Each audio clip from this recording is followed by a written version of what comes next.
Yeah, were there any guys that were really your favorites to work for back then, or guys you traveled with, or? Well, I mean, there's so many different people that you worked with. Actually, in all of my years, which now coming pretty close to 40 here in the wrestling business, there were only a few jerks, and usually they got weeded out by the system, by the process. A lot of guys I did like. I mean, I had tremendous respect for a very clever Bobby the Brain Heenan. Even Jesse, though he could be a pain in the ass at times.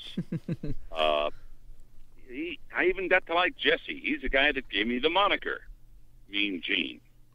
Yeah. So the Crusher and all of those guys, and of course Hulk, he was just breaking in when he and I started working together in 1980, and that was on the heels of his appearance in the movie Rocky III.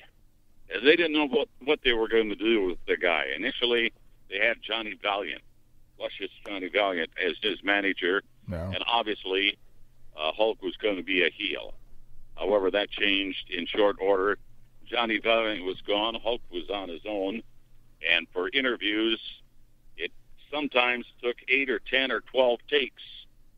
But we finally got her done.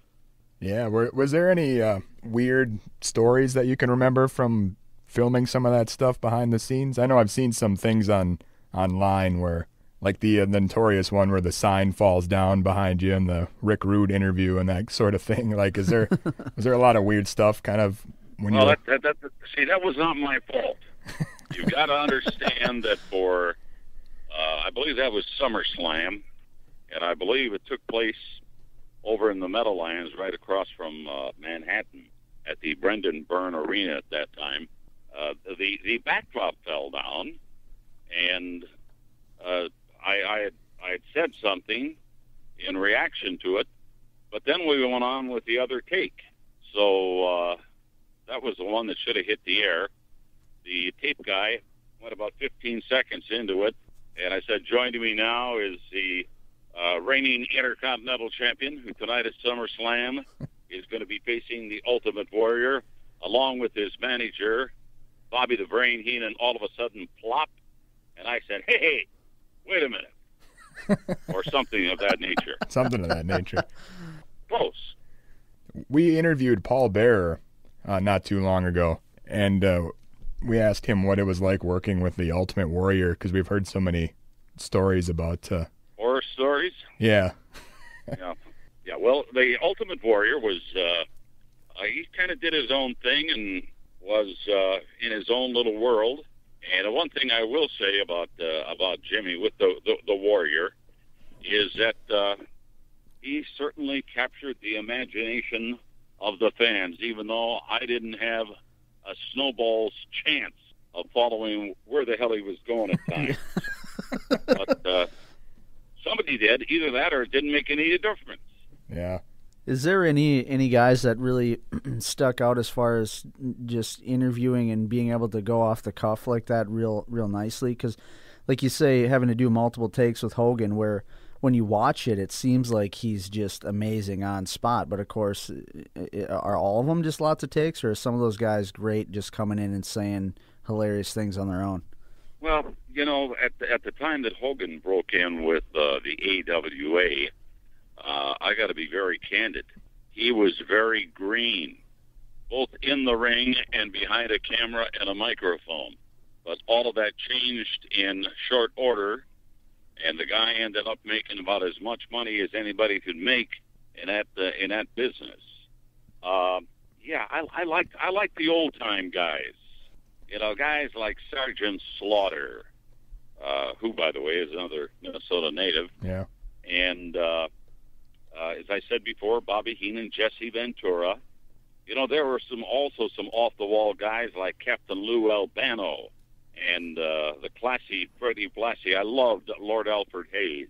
But then if you take a look at what they got today, they really don't have managers per se. Yeah. They don't have a Jimmy Hart. They don't have a Slick. But they really don't do interviews, stand-up interviews like we did back in the old days. and the storylines are advancing at the speed of light.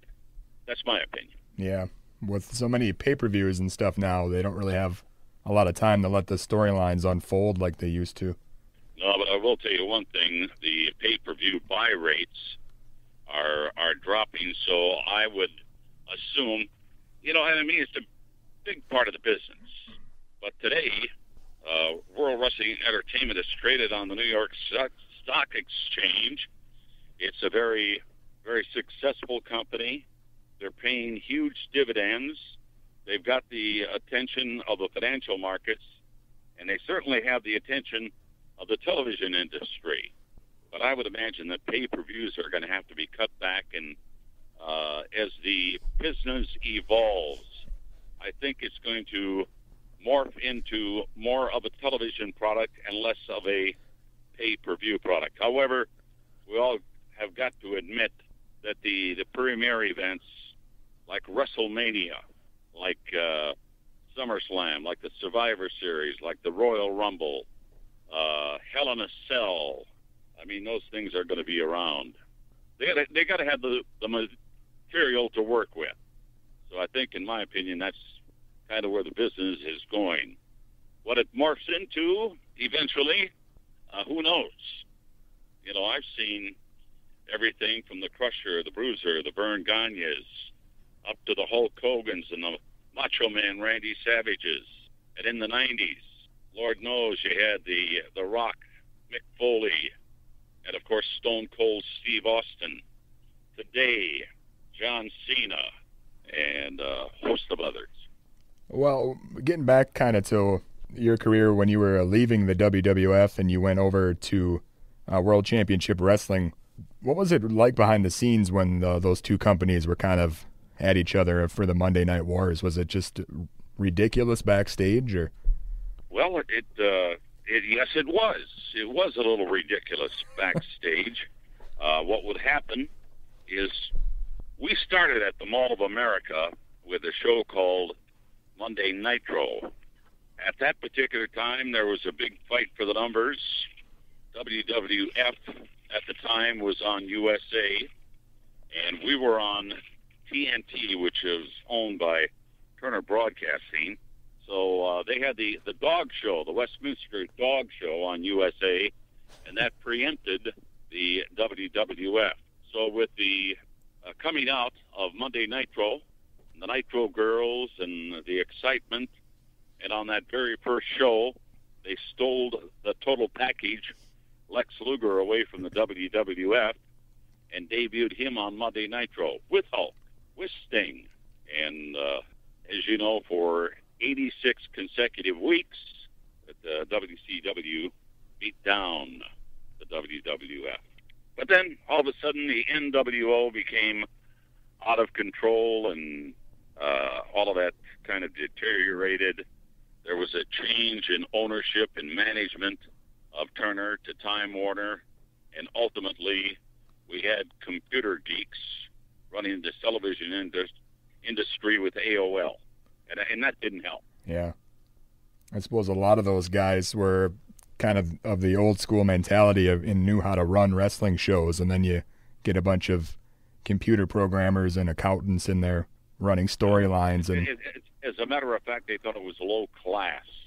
And a Steve Case, for instance, he didn't know the difference between a wrist lock and a padlock. So it was a little tough trying to explain the business to those people. Yeah. Well, of course, then you had another fellow Minnesotan by the name of Eric Bischoff, who was running a thing with the Smoke and Mirrors and No Idea guys. And all of a sudden, bad became worse with the advent of Vince Russo. It just didn't work. It was way too fabricated. When you got announcers wrestling, that's the end of the line. Yeah, that was people winning titles and stuff. Champion. Yeah, David Arquette wins the heavyweight title. That's Well, when WCW finally went under and McMahon bought it, were you welcomed back with the WWE right away, or was it some kind of bad blood at all? Or January 1st of 2000, One, I just signed a new 3-year contract with Turner Sports. So I was going to get paid for the next 3 years regardless. And there were a couple of other guys who had deals like that. Bill Goldberg, Kevin Nash, Scott Hall, Razor Ramon, Sting. I mean, God, I hate to think what Time Warner paid out at that time in people that were sitting on the sidelines. But I went to work right away, though. I did that gimmick battle royal at WrestleMania in 2001 along with Bobby Heenan. I was back to work with the WWE shortly doing a show called Confidential, which ran late Saturday nights on USA, and was very successful for a couple of years. But then it was on to other things, and today I find myself doing a lot of 24/7, the classics, the legends, and of course a lot of home video. But I'm there for WrestleMania. I'm there for the Hall of Fame, so that's enough for me. So what kind of stuff are you up to now then? I know you have the restaurant business, because we saw you out at Mean Gene's Grill in La Center not too long ago. Oh, yeah, we've got Mean Gene's Grill going and growing. As a matter of fact, this week in Kansas City, we're opening up the world's largest Mean Gene's Grill. And the one in La Center, Minnesota, in these secondary markets, in Maple Lake, in Cokato, at Camp Ripley, and Duluth, and some of the other markets around the country. There's a place for that concept. And, of course, I think we're getting more than just pure wrestling fans. Yeah. Even though that old-time notoriety does help from time to time. Are we going to see one in Mankato, you think? Or? I'd make an even bet.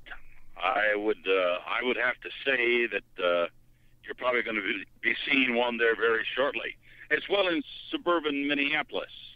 But usually this concept plays very well in a smaller market, where we're not going head-to-head with the Mickey D's, with the Burger King, the Crown and the Clown. Yeah. As a matter of fact, like in La Center, it basically is. I mean, it's the only thing going, and those are great markets for us to work. It's a service to the community. That one happens to be hooked in with a Cenex operation, which is really a co-op, and it's part of the landscape now.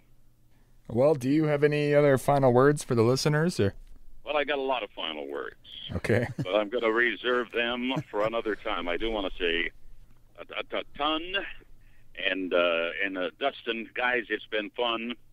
The wrestling is a great, great vehicle for a lot of people. It provides entertainment for people now, not just in Minnesota and the United States, but worldwide. I'm sure you saw a couple of weeks back that footage from Shanghai and Paris. And now that we're in China, I'm sure that the world is becoming a little smaller for professional wrestling. Yeah, definitely. All right, guys? All right, thanks a lot. Got it done. I'm going to be doing most of my shows from a parking lot someplace. It's my next move. It's a good one. Have a great week, and again, thanks. Thanks a lot, you too. Gene. Thank you. You got it.